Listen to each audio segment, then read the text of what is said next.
ठाणे नागरिकांच्या तक्रारीचा आढावा घेऊन परिवहन मंत्री प्रताप सरनाईक यांनी घोडबंदर रोडवरील मेट्रो रेल्वे कामाची पाहणी केली। गायमुख पासून कापूरबावडी पर्यंत जे मेट्रोची कामं चालू आहे त्याची आम्ही पाहणी करतोय। प्रामुख्याने अनेक नागरिकांची तक्रार अशी होती की मेट्रोचे जे पिलर आहेत ते रस्त्याच्या मधोमध आलेले आहेत, मेट्रोचे जे जिने आहेत तेही रस्त्याच्या मधोमध आलेले आहेत आणि ही वस्तुस्थिती आहे ती नाकारता येणार नाही। कारण ज्यावेळेस मेट्रोचं काम चालू झालं 5-6 वर्षापूर्वी त्यावेळेस हा सर्व्हिस रोड मुख्य रस्त्यामध्ये विलीनीकरणाचा प्रस्तावच नव्हता, परंतु मुख्यमंत्री म्हणून एकनाथ शिंदे साहेब कार्यरत असताना मी त्यांना प्रस्ताव ठेवला की ज्या ठिकाणी सर्व्हिस रोड आहे त्या ठिकाणी फक्त रिक्षा किंवा गाड्या पार्किंग केल्या जातात, काही अनधिकृत स्टॉल लावले जातात आणि त्यामुळे सर्वसामान्य प्रवाशांना काही तिथनं गाड्या नेता येत नाही।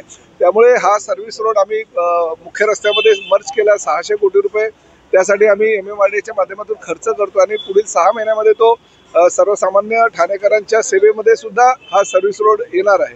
परंतु आता परिस्थिती अशी आहे की हे जिने जे मध्ये आलेले आहेत त्यावर आम्ही मार्ग काढलेला आहे। हा जो परिसर मेट्रोचा स्टेशनचा आहे त्या परिसरामध्ये पूर्ण जसं ठाण्याला सॅटिसच्या खाली आम्ही बस, टॅक्सी, रिक्षा आणि त्याचबरोबर ST आणि परिवहन सेवेच्या बसेससाठी जागा जी राखीव ठेवलेली ती जागा या ठिकाणी राखीव ठेवण्यात येईल, जेणेकरून प्रवासी मेट्रो चं जे शेवटचं स्टेशन आहे तिकडनं खाली उतरल्यानंतर त्याला सेफ्टी होईल आणि त्याला कुठल्याही प्रकारे भरधाव गाड्यांच्या समोर जावं लागणार नाही। त्यामुळे कुठल्याही प्रकारे त्या ठिकाणी अपघात होणार नाही, लोकांना त्रास होणार नाही अशा पद्धतीची भूमिका MMRDAच्या अधिकाऱ्यांना घ्यायला मी आज सांगितलेलं आणि त्याचं प्रेझेंटेशन पुढील 15 दिवसामध्ये आम्ही उपमुख्यमंत्री एकनाथ शिंदे साहेबांकडे करू आणि ते प्रेझेंटेशन त्यांना मान्य झाल्यानंतर मग आम्ही पुढली कारवाई जी आहे ती करू। परंतु एका अर्थी काही गोष्टी चांगल्यात म्हणजे वाईटातून चांगलं होतं तसं हे झालेलं आहे, कारण प्रत्येक मेट्रो स्टेशनच्या बाहेर लोकांना स्वतःचा असा वाहतूक विरहित, कोंडी विरहित हा परिसर मिळणार आहे आणि त्यामुळे जाण्या येण्याला सुद्धा त्यांना अतिशय जे त्रासाला सामोरं जावे लागतं प्रत्येक ठिकाणी त्याचं इकडे जावं लागणार नाही। सर्व्हिस रस्ता आणि हायवे शरद पवार यांचा 9 तारखेला नागपूर दौरा असणार आहे।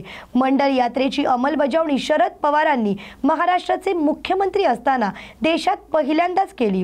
या अनुषंगाने 9 ऑगस्टला OBC सेलकडून काढण्यात येणाऱ्या मंडल यात्रेला शरद पवार सहभागी होणार असून या यात्रेला ते हिरवा झेंडा दाखवतील असं नेते सलील देशमुख म्हणाले आहेत। सन्मान्य महाराष्ट्राचे देशाचे नेते पद्मभूषण सन्मान्य शरद पवार साहेब हे त्या ठिकाणी 9 तारखेला नागपूरला इथे येणार आहे। नागपूरला आल्याच्या नंतर मंडल यात्रा जे OBC सेलने त्या ठिकाणी काढली आहे, पूर्ण महाराष्ट्राच्या जिल्ह्यामध्ये ही मंडल यात्रा जाऊन त्या ठिकाणी चौकडीवर जाऊन तालुक्यामध्ये जाऊन महत्त्वाच्या स्थळांवर जाऊन मंडल यात्रेचं महत्त्व, ही मंडल यात्रेची अंमलबजावणी सन्मान्य शरद पवार साहेबांनी महाराष्ट्राचे मुख्यमंत्री असताना प्रथमच पूर्ण देशामध्ये जर का कोणी मंडल यात्रेची अंमलबजावणी केली तर ती सन्मान्य शरद पवार साहेबांनी केली होती। आणि त्याच्या विरुद्ध ज्या लोकांनी कमंडल यात्रा काढली होती आणि ज्या कमंडल यात्रेच्या माध्यमातून त्यांनी VP सिंग साहेबांचं सरकार पडलं होतं, तर हे लोकांना जाणीव करून देणं गरजेचं आहे, लोकांना माहिती करून देणं गरजेचं आहे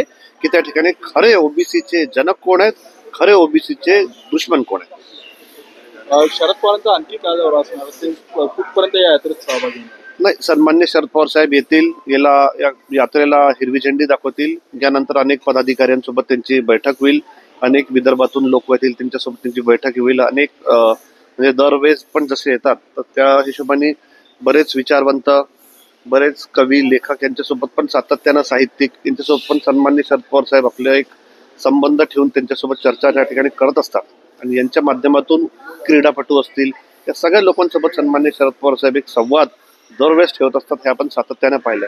तर त्याच पद्धतीने त्यांचं त्या ठिकाणी नियोजन असणार आहे आणि पत्र परिषदेचे पण नियोजन करण्यात आलं।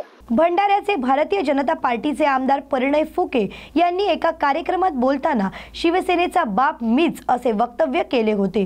या वक्तव्याचा शिवसेना वर्धा जिल्ह्याचे जिल्हाप्रमुख राजेश सराफ आणि प्रशांत शहागडकर यांनी तीव्र शब्दात निषेध नोंदवला असून तात्काळ फुके यांनी आपले शब्द परत घेऊन माफी मागावी, अन्यथा तीव्र आंदोलन करू असा इशारा त्यांनी दिला आहे।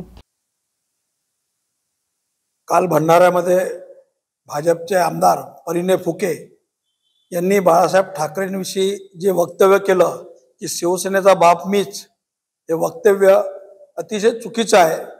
कारण की शिवसेनेचा बाप फक्त वंदनीय बाळासाहेब ठाकरे हिंदू हृदय सम्राट हेच असू शकतात. आणि जे वक्तव्य परिणय फुके यांनी केलं याचा शिवसेना वर्धा जिल्ह्याच्या वतीने आम्ही निषेध करतो. या त्यांच्या वक्तव्यामुळे संपूर्ण महाराष्ट्रामध्ये शिवसैनिकांच्या भावना दुखावल्या आहे.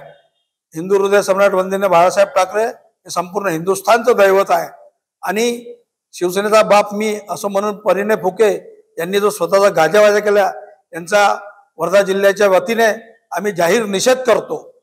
आणि जर त्यांनी यांचं वक्तव्य मागे घेतलं नाही तर शिवसेना पद्धतीने आम्ही आंदोलन करून त्यांचा निषेध करू. जय हिंद, जय महाराष्ट्र.